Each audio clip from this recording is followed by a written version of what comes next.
जीवन हमें एक मौका देता है, इसलिए जब भी सही कॉलेज चुनने का समय आए तो सिर्फ मंगलायतन यूनिवर्सिटी आपके बेहतरीन भविष्य और सर्वांगीण विकास के। ईरान इजराइल तनाव के बीच मिडिल ईस्ट में एक बार फिर हलचल तेज हो गई है। मिडिल ईस्ट में एक नई टेंशन सामने आ गई है और रूस जो तालिबान सरकार को उसने मान्यता दी थी, अब ईरान क्यों आखिर तालिबान सरकार पर सख्त होता हुआ नजर आ रहा है। आखिर ईरान ने तालिबान पर ऐसा क्या एक्शन लिया है जिसके बाद फिर से बवाल मच गया है। तो पूरा मामला क्या है हम चेतन से जानेंगे। चेतन, अब ईरान और तालिबान का जिक्र कहाँ से आया पूरे ईरान इजराइल युद्ध के तनाव के बीच में? देखिए सोनम, जिस तरीके से हम बात करते हैं अफगानिस्तान की, वो एक महत्वपूर्ण जगह हो जाता है। और अफगानिस्तान सिर्फ आज से नहीं, जब से यूएसएसआर था और अमेरिका ने अटैक करने की कोशिश की, तब जब हालांकि अफगानिस्तान को वो जीत नहीं पाया, वो एक अलग बात है, लेकिन फिर भी तब से वो हर चीज़ का केंद्र अफगानिस्तान रहा है। अब क्योंकि वहाँ पर तालिबान का शासन है, तालिबान सरकार वहाँ पर रूल कर रही है, तो बहुत ज़्यादा चर्चा में बना रहता है। हालांकि अभी शुरुआत में आपने बताया भी कि रूस ने तालिबान सरकार को मान्यता दे दी, एक बहुत बड़ा कदम रूस की तरफ से माना गया। हालांकि कई और टेंशन इस वक्त मिडिल ईस्ट में भी चल रही हैं। इजराइल की जंग, ईरान से अमेरिका, रूस, इजराइल, बहुत सारी यूक्रेन, बहुत सारी चीज़ें चल रही हैं। लेकिन इस बीच एक बहुत बड़ी खबर जो है वो ईरान से सामने आई, जहाँ पर ईरान के जो सुप्रीम लीडर हैं खामेनेई, उन्होंने एक बड़ा फैसला लेते हुए अफगान नागरिकों को डिपोर्ट करना शुरू कर दिया है। यानी कि अभी तक अमेरिका में ये फैसले लिए जा रहे थे कि बाहर के नागरिकों को हटाया जाएगा, चाहे वो मैक्सिको के हों या फिर अन्य अन्य देशों के हों, भारत के नागरिकों को वापस भेजा गया था।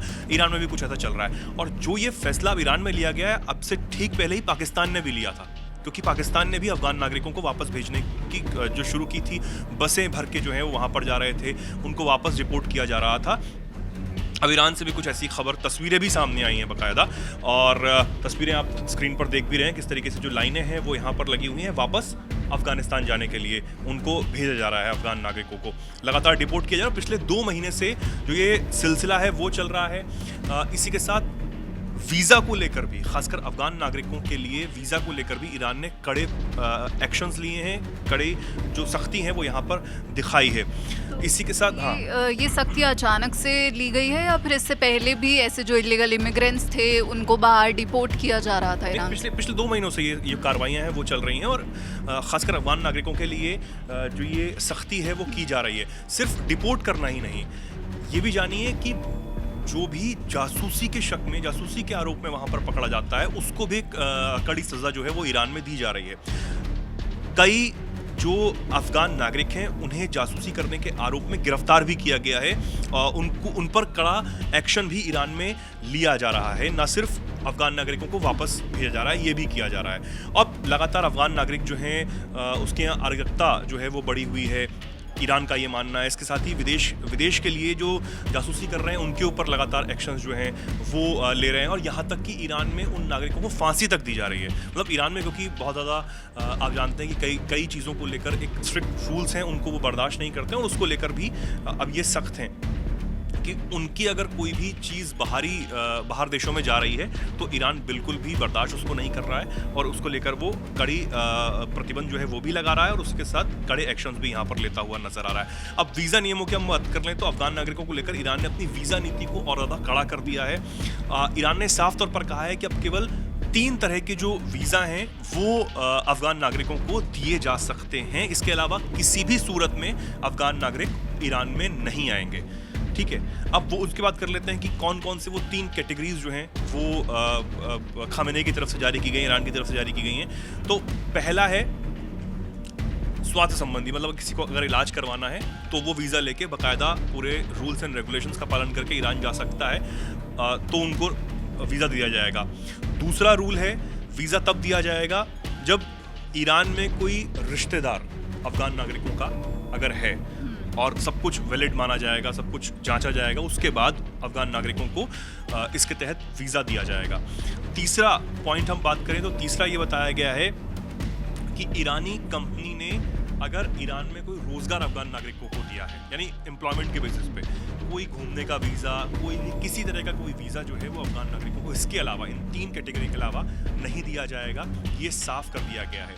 अब एक UNHCR एक संस्था है यूनाइटेड नेशंस की जो रिफ्यूजीज के लिए काम करती है, उसका एक डेटा है, बड़ा चौंकाने वाला डेटा है। इसके बारे में अगर जिक्र करूं आपके सामने तो क्योंकि बहुत ज़्यादा असर जो है वो खामेनेई के इस फैसले से अफगानिस्तान पर पड़ने वाला है। साल 2023 के डेटा के मुताबिक ईरान में करीब 30 लाख अफगानी नागरिक जो हैं वो रह रहे थे, और जो ये संस्था मैंने बताई यूनाइटेड नेशंस की, इसके मुताबिक ईरान में कुल 7,62,000 रजिस्टर्ड शरणार्थी हैं, इतने ज़्यादा संख्या में, जिनमें से 7.5 लाख अफगान हैं, 12,000 इराकी हैं, और एक अनुमान के मुताबिक 20 लाख अनडॉक्यूमेंटेड अफगान भी ईरान में रहते हैं। यानी कि इतनी बड़ी संख्या में ईरान में जो है जो रिफ्यूजीज हैं वो यहाँ पर रहते हैं, लेकिन अब ईरान इनको बर्दाश्त नहीं कर रहा है। खामेनेई इतने बड़े एक्शंस ले रहे हैं। अब ये माना जा रहा है कि इतने बड़े एक्शंस लिए जा रहे हैं क्योंकि इजराइल से जो टेंशन इस वक्त चल रही है, अमेरिका से जो टेंशन चल रही है ईरान की, वो अभी थमी नहीं है। आप समझिए, भले ही सीज फायर हो गया हो, लेकिन फिर भी इजराइल की जो नज़र है वो ईरान के न्यूक्लियर प्रोग्राम पर है, और ईरान की जो नज़र है वो ये है कि हम एक तरफ न्यूक्लियर प्रोग्राम तो हम पूरा करके रहेंगे, चाहे हमें अमेरिका से भी दोबारा से लड़ना पड़े या फिर इजराइल से लड़ना पड़े, क्योंकि ईरान को पता है कि इजराइल और अमेरिका फिर से अटैक हम पे कर सकते हैं, ये ईरान अच्छे से जानता है। अब चीन से कई जो खबरें हैं उसने मदद लेना अभी भी बंद नहीं की है। चीन अपनी तरीके से ईरान को मदद कर रहा है, तो वो किसी भी कंडीशन में कोई भी कोताही नहीं बरतना चाहता है कि कोई भी उसकी जो खुफिया चीज़ें हैं वो किसी भी सूरत में बाहर जाएं, चाहे अफगान के रास्ते से जाएं या फिर किसी और रास्ते से जाएं, वो नहीं चाहता। अब ये टेंशन वाली बात है अफगान नागरिकों के लिए, क्योंकि एक तरफ पाकिस्तान से उनको हटाया जा रहा है, एक तरफ ईरान से भी उनको हटाया जा रहा है, तो ये एक जो तस्वीरें हैं वो भी कहीं ना कहीं अफगान नागरिकों के लिए, तालिबान के लिए भी चिंता के विषय जो है वो मानी जा रही हैं। बहुत बहुत शुक्रिया चेतन आपका पूरी जानकारी देने के लिए। तो आपको बता दें कि ईरान जो बहुत सारे मोर्चों पर फिलहाल लड़ाई लड़ रहा है, लेकिन अब उसने तालिबान को एक बड़ा झटका देते हुए तालिबान के नागरिकों के लिए वीज़ा प्रतिबंध बढ़ा दिए हैं। अब पूरा मामला आपको चेतन ने अच्छे से समझाया है, इस पर आपकी क्या प्रतिक्रिया है हमें कमेंट बॉक्स में ज़रूर बताइए। और ईरान का जो ये फैसला है क्या वो सही है, क्योंकि इलीगल इमिग्रेंट्स का मुद्दा हमेशा से ही अभी जो अमेरिका ने एक्शन लेते हुए इलीगल इमिग्रेंट्स को डिपोर्ट किया था, उसी के तर्ज पर अब ईरान भी ये फैसला ले चुका है। तो देखते हैं कि आगे क्या अपडेट्स आते हैं। बाकी ऐसी ही खबरों और वीडियोज़ के लिए जुड़े रहिए दैनिक जागरण के साथ। नमस्कार।